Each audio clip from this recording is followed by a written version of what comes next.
Welcome to Life Tales English, a place where stories help you grow, relax, and gently improve your English at the same time. Today you will hear the untold story of Amazon, a story about courage, fear, impossible dreams, and how one idea changed the world. Most empires begin with power. Amazon began with a man sitting in the back seat of a car, staring at a list of ideas scribbled in a notebook. It was 1994. Jeff Bezos was 30 years old, working on Wall Street, making more money than he ever imagined. From the outside, his life looked perfect. A great job, a stable future, a clear path. But inside his mind, something else was happening. He kept thinking about one number, 2,300%. The internet was growing at 2,300% per year. Nothing in history had ever grown that fast. Not electricity, not television, not the telephone. Bezos realized something few people understood back then. The world was about to change forever. And he wanted to be the first to step into that new world. For weeks, he walked to work with a strange feeling in his chest, a mix of fear and excitement. He couldn't stop imagining the future, a future where people could buy anything online: books, music, clothes, food, everything. The idea was wild, unrealistic, impossible. But so was the internet, and there it was, growing like a living creature. One morning, Bezos walked into his boss's office and told him he was going to quit. His boss looked at him for a long moment and said gently, "Jeff, this is a good idea, but it's a better idea for someone who doesn't already have a good job." Bezos thanked him, walked out, and realized this was the moment when his life split into two possible futures. One safe, one unknown. He chose the unknown. He packed his things, grabbed his wife, drove across the country in an old car, and began writing a business plan in the back seat while the road hummed beneath them. The plan had one line at the top: everything store. But he knew he needed to start small. He needed something simple, something that could be mailed easily, something the whole world needed. Books.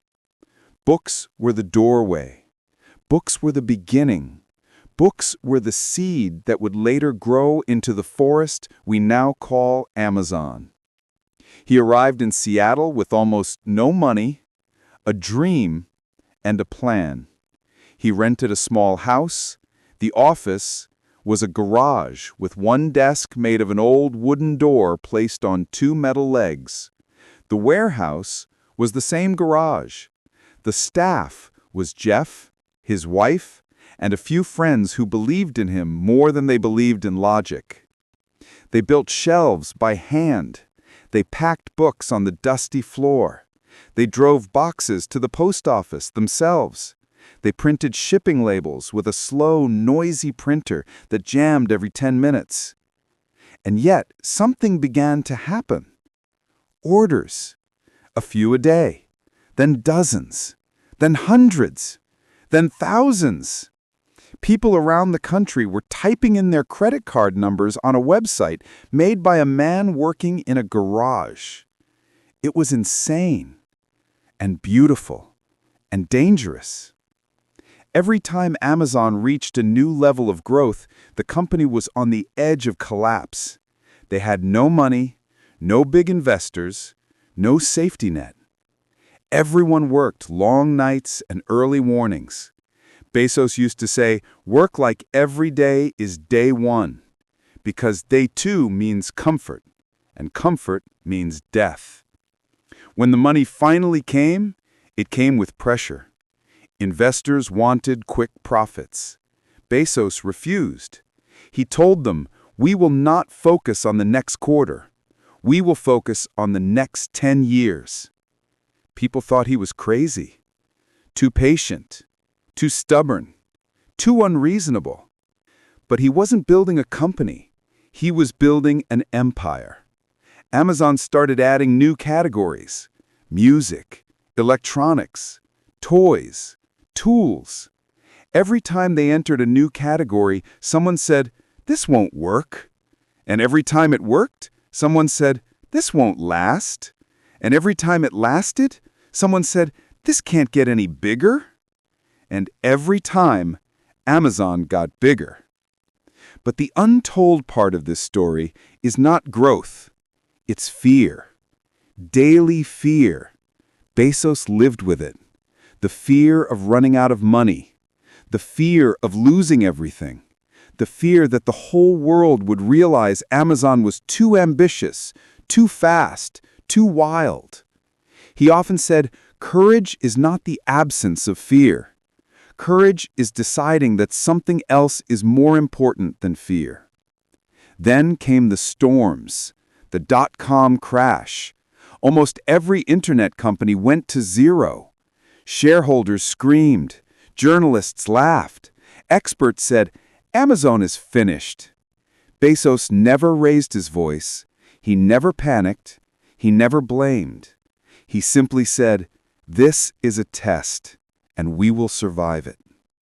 Amazon survived.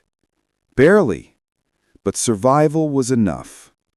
Then came the next revolution. Bezos realized something the world didn't see yet. If he could store books in warehouses, he could store data in servers. Not just for Amazon, for the whole world.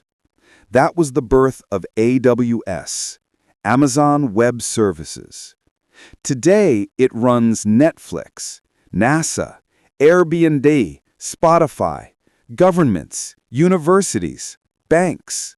It is the invisible backbone of the internet. But in the early days, AWS was considered insane. Nobody understood why a bookshop was building a global computing system.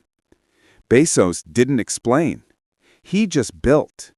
Years later, AWS would become the most profitable part of Amazon, the quiet engine behind the world's largest digital empire. Then came Prime, a subscription idea that seemed foolish at the time. People paying for something they don't physically receive. But Bezos understood something important. Humans don't pay for products. They pay for convenience. Prime changed everything. People began buying on Amazon without thinking.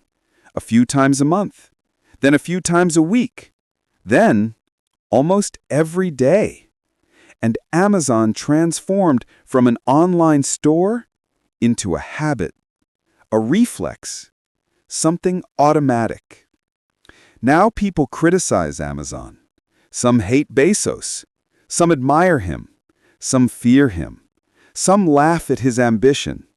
But nobody can deny one fact. This company began with a notebook, a broken desk, and a man who believed the future could be different. The untold story of Amazon is not about money or power.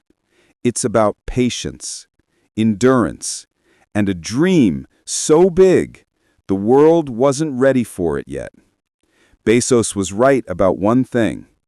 If you're not stubborn, you will give up too soon. If you're not flexible, you will hit your head against the wall. You need both. Amazon is not just a company. It is the result of a mind that refused to stop imagining. A mind that believed in something the world could not see yet. A mind that understood that the future belongs to those who build it. One step, one failure, one impossible idea at a time. If you enjoyed this video, stay with Life Tales English for more stories that teach you, comfort you, and help you grow, one word at a time.